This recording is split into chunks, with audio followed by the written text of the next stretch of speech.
how do we bridge that? How do we get together, make that connection? And one of the positives coming out of COVID is the whole Zoom interaction so that I can connect with my colleagues across Canada.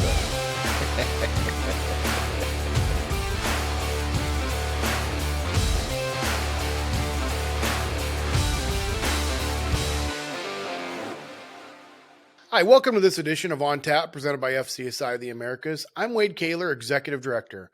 On Tap this week is a new FCSI The Americas board member representing the Canadian membership. Please welcome the Director of Hospitality for Smart Foodservice, Mr. Par Bain. Hi, Par. Welcome to the show. Good afternoon, Wade. Nice to be here.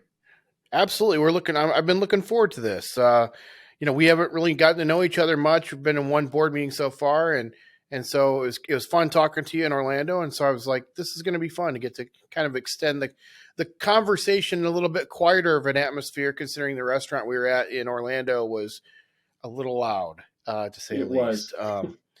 Well, as you know, with On Tap, this being our fifth season, we like to start everybody off with the easy softball question, and that is, tell us a little bit about yourself, how you got your start in the food service industry, and how you became a food service consultant. So, I started working for the University of Calgary some 44 years ago. It was a great opportunity and introduction into the food service industry and the hospitality industry. I recollect that I was thrilled at making $4.86 an hour. That was absolutely outstanding, and I was far surpassing any of my other colleagues that were working in fast food at the time.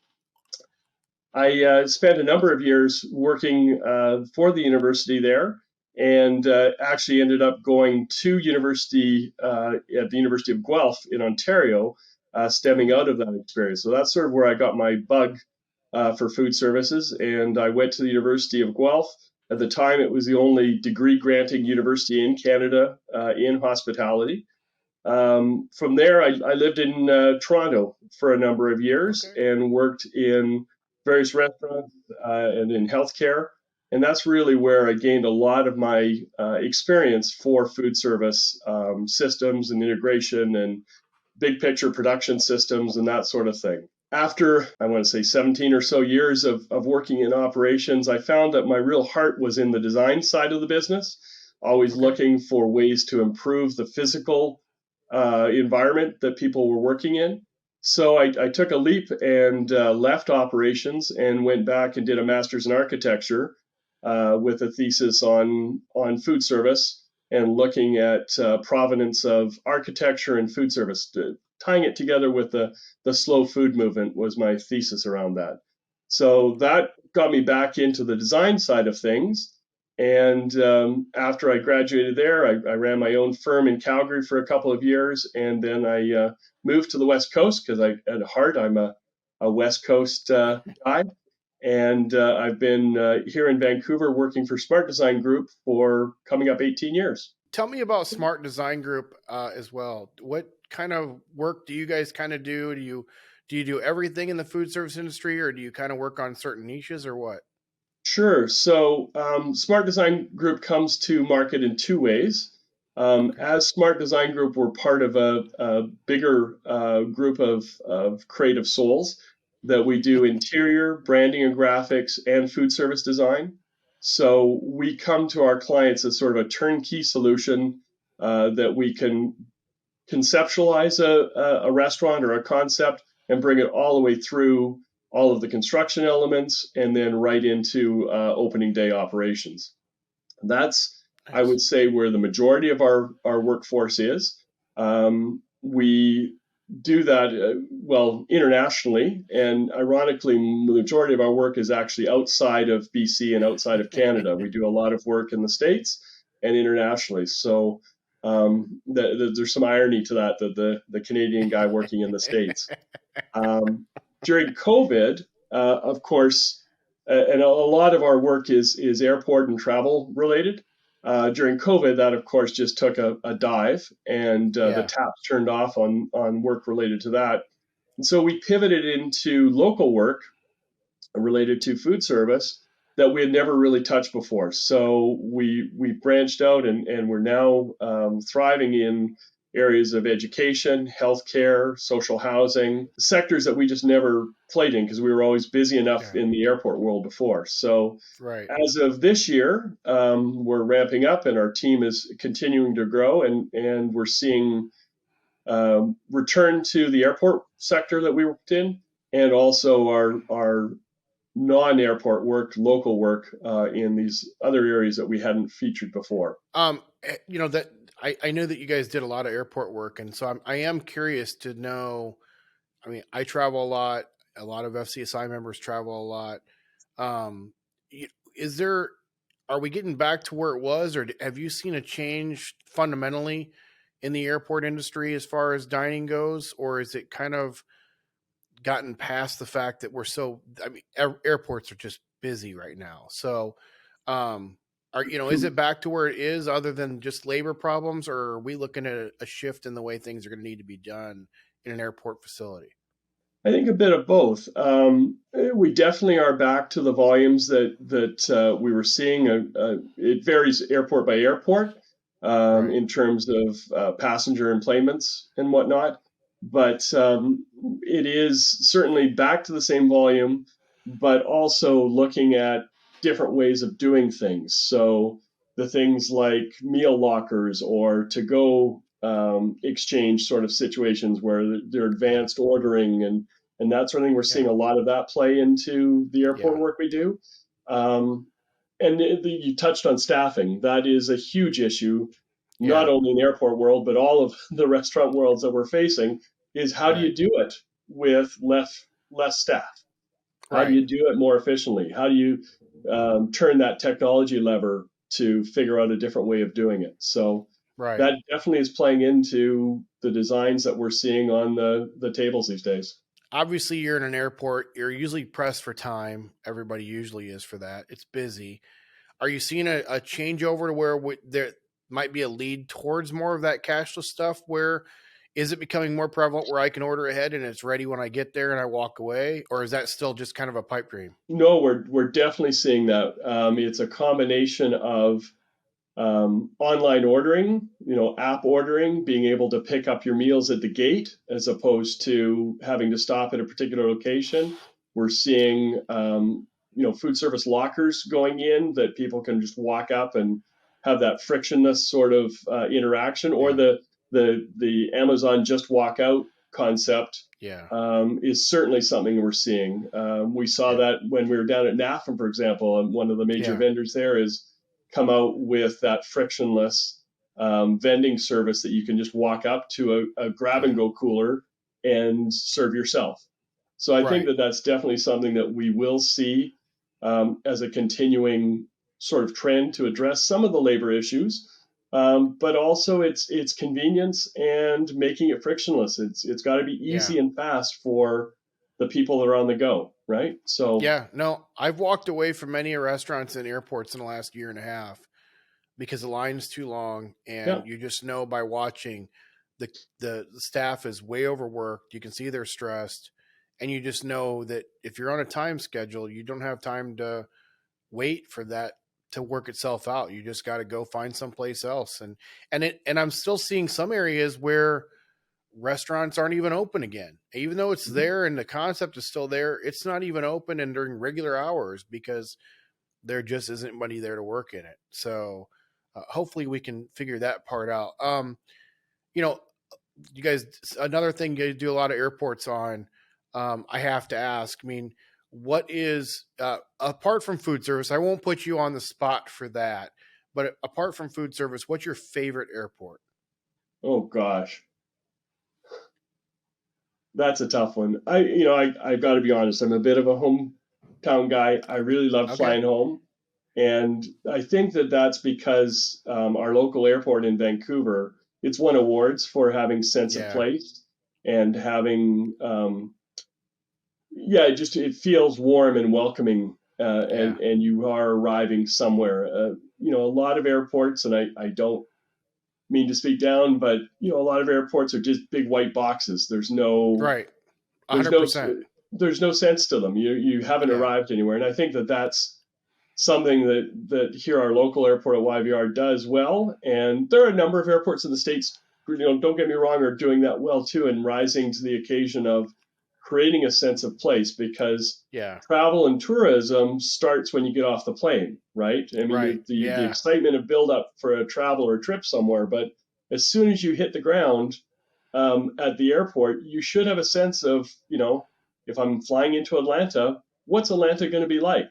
Am I going to have Yeah. some of the food offering, or some of the experience of what is going to happen there? Or we're doing work in Nashville right now, and most of the restaurants we're designing have stages in them so that we can actually have live Wow. performance at certain Nice. times of the day. So it's about creating that sense of place Yeah. and environment that's truly welcoming and hospitable for guests flying. You certainly are spoiled, though. I agree. I've been in Vancouver's airport a few times, and having that as your home airport, you definitely are a little spoiled there as far as being able to take pride in your home. Um, one, I would say that, granted, I haven't flown in a lot. I would say probably the one I'm most impressed with that's done something as far as construction, and everything, and I used to dread it, is LaGuardia, and their new airport is unbelievable. They did a really good job of figuring out how to take such a small piece of land and figured out a way to make it seem so much bigger than it was. I mean, it used to feel like a bus depot. Yeah. But now with the bridges that go over and go down into the area, and their big open areas and stuff, it feels very welcoming. Which is not something I ever would have said about LaGuardia for the last 20 some years that I've been flying there.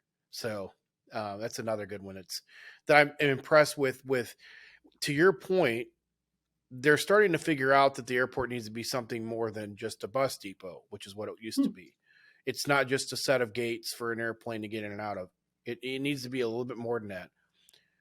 And I know as a traveler, we're always appreciative when it is more than that, when we get delayed or canceled or whatever. You know, next thing you're spending 8 hours in an airport that you weren't planning on doing, and you want to be able to at least be a little comfortable while you're doing it. So, You want to be comfortable. You want to know where you can plug in your laptop. Yeah. so when you're designing something, something I always like to find out about consultants is what's your method of working? Are you a sketch it out first on a piece of paper? Do you go straight to Revit or CAD, or is it a combination of everything? And how do you work it out to from concept in your mind all the way through end product? I'm probably still a little bit of the old school sketch and a fat felt tip marker, and just get the sort of bubble diagram or the arrangement of the relationships together. But then Yeah. it's very quickly jumping into CAD, because food service design is really, it's a matter of making all the pieces fit. And Right. food service equipment is rectilinear in shape. Yeah. We have a chuckle about this in the office all the time, that we've got interior design people that want to design these great elliptical shaped bars or pill shaped bars and stuff. And my first question is, what's the budget? Can we afford to build a round cooler to fit into that bar? Right. that's Exactly. that's part of the challenge. But to answer your question, yeah, we jump into CAD pretty quickly. We use blocks and whatnot that are real and true size, so that the guest can, or the operator can see what we're talking about. And it's funny you mentioned that, because we're just in the process of moving to Revit to Okay. help with the visualization. So we see that as our next major stepping stone to be able to present kitchen layouts in 3 dimension or isometric view, so people can truly understand them. Because in as much as our design team and are very talented and are able to visualize and understand that 3D space of what the kitchen is, a lot of Hmm. people cannot read plans. They see it and they just don't understand what that means in terms of 3D. So really looking forward to us moving into that realm of being able to help visualize and talk that through with Nice. our clients. What is one thing about Par that no one would ever guess when they meet you?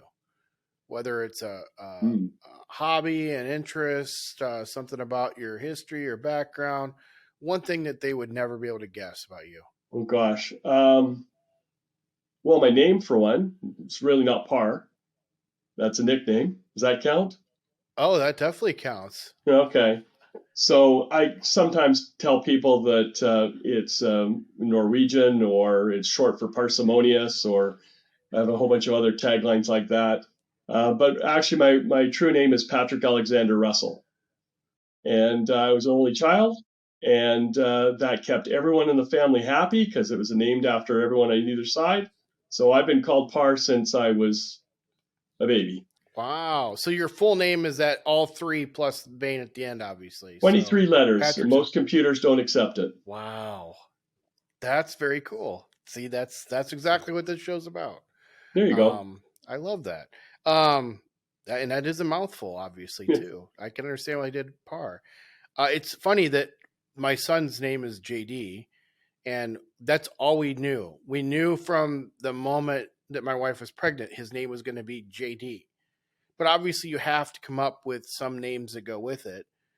So Right. we came up with two family names that would work, but it was never going to be anything other than JD. So he's only ever going to be known in our family anyway as JD, and he'll continue to be that way for his life. But he has to go through the whole thing of where every time he's at school, he's in college now, or so every time he goes to a new class or the doctor's office or anything, he's got to go by his actual official legal name. So we give him a hard time about that. We almost did his birth certificate as J and then D, and almost did that for him. But similar to what you just said, nobody would believe it, and a lot of places wouldn't take it. They won't take one letter. No. So same thing. So that's a great piece of information there for you. People that have been doing this a long time, I always like to pull this question out once in a while, and that is, we talk about the great projects we've worked on with the successes we've had and everything else. Tell me about one of the biggest mistakes you've ever made, whatever that may be, and then not just, oh, I screwed this up, but what did you learn from it, from having made that mistake? Great question. And I would say, I mean, it's part of a learning cycle that Hmm. if I'm not learning from every single project I touch, Yep. then I'm in the wrong business. And Right. I mean, there have been numerous things where dimensional busts for trying to fit a grab and go case in, for example. Understanding how the case is manufactured. If you're Yeah. ganging two of them together, that changes the dimensions. Things like that we've had challenges with in the past is just one thing.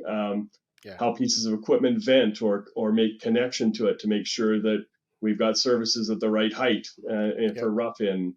Um, Again, multiple little things like that. That every time I'm constantly going back to our team, said, "Remember when we did this? Let's not do that again.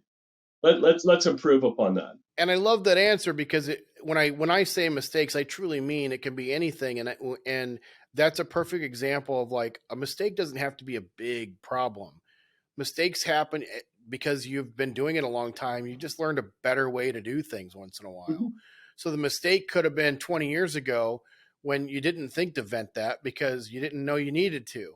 So now you know better and you learn from it and you move on, and then you'll be able to tell people down the road that they've got to take that into consideration and use it as a positive moving forward. So I think that's a perfect answer for a mistake made. On that being said, with your what you just talked about with working with teams, what's one piece of advice you give to somebody that's thinking of becoming a food service consultant, regardless whether they're a recent college grad or whether they're somebody looking to make a transition within their career that's been in the industry? What's the one piece of advice you give to somebody thinking of becoming a food service consultant? I think the passion and the intent on being in the industry is the most important thing that someone needs to have to be successful. We can train the technology, we can train AutoCAD, we can train Revit. All of that is trimming and ways of communicating, but Yeah, it's really down to wanting to be passionate about a people-centered business. yeah, Our industry is really about relationships and working with clients and working again with clients. That's, yeah, as I look back at the projects we've had, it's the people that we're building second, third, and fourth restaurants or facilities with them that is the benefit.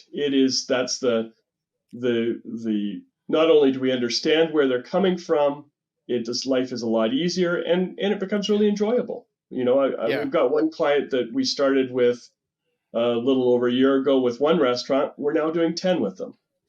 Wow. And that's all based on that conversation, the constant innovation and Yeah. discussion about how are you doing things? How can you do it better? What are your pain points?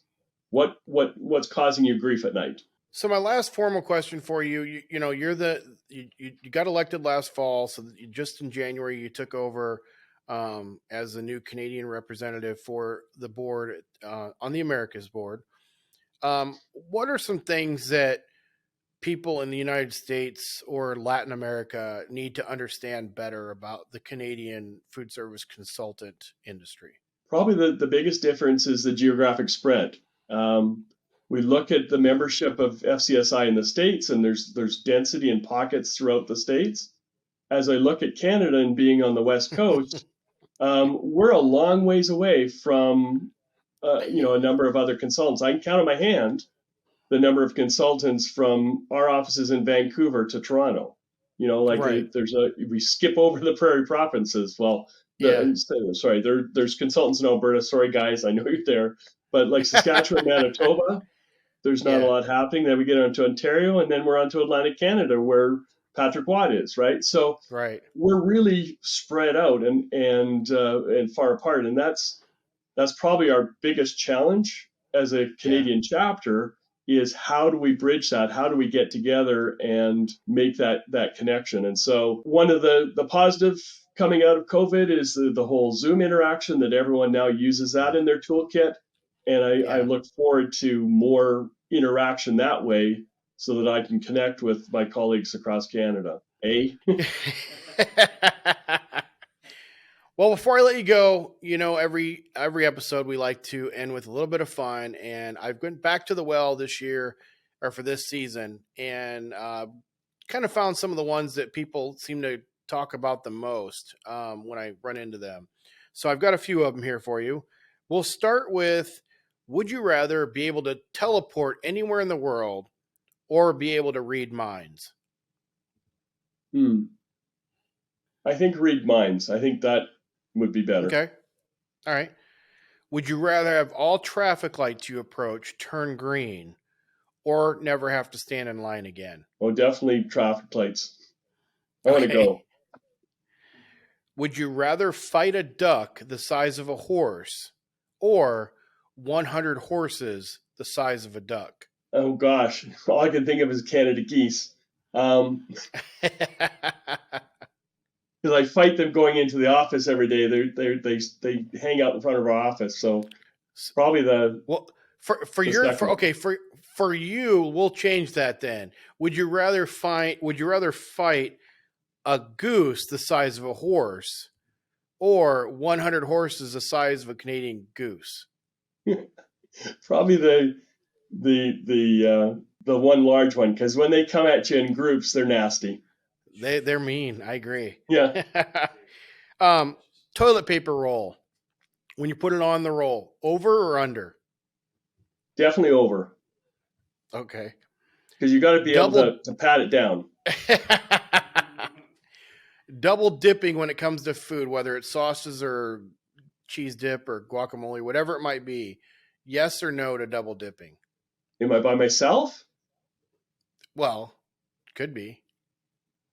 If no one's watching, just me. Exactly. There you go. Well, if no one's watching, it's a perfect answer. Doesn't even matter if you're just by yourself. If no one's watching, you can get away with it. Favorite curse word, and don't worry, we'll bleep it out. But favorite curse word. Oh, I don't know. I know you're Canadian, so you're always so nice. So maybe a curse word isn't something people use very often. But Gosh, I don't know. You stumped me. I don't know. okay, you don't have to have one. Um, would you rather know all the secrets to outer space or all the secrets to the ocean? I think the ocean, it fascinates me. Okay. Would you rather never have to do laundry again or never have to wash the dishes again? Oh, laundry. Dishes are fine. Okay. Laundry's not my friend. Would you rather go backstage with your favorite band or be an extra on your favorite TV show? I think an extra would be fun. And what TV show would you want to be on as an extra? Oh gosh. I'm a big murder Anything mystery from fan. past or future. Okay. Would you rather have a personal housekeeper or a personal chef? Probably a housekeeper. I like to cook. Okay. Would you rather always have an annoying song stuck in your head or always have an itch that you can't reach? The itch. The itch, okay. And last one, would you rather give up your cell phone for an entire month or give up bathing for an entire month? Probably bathing. All right, very good. Well, that's all the questions I got for you. Tell us how, or tell the audience how they can find out more about you and Smart. Sure. So we're located in Vancouver. Our website is www.smartdesigngroup.com or smartfoodservice.ca. Those are two websites, and love to hear from you. Well, that wraps up this edition of On Tap presented by FCSI the Americas. A special thanks to Par for joining us on our episode today. If you enjoyed this episode, please make sure to like and subscribe to our channel, and also help us out by sharing these episodes on your social media feeds. Until our next episode, cheers.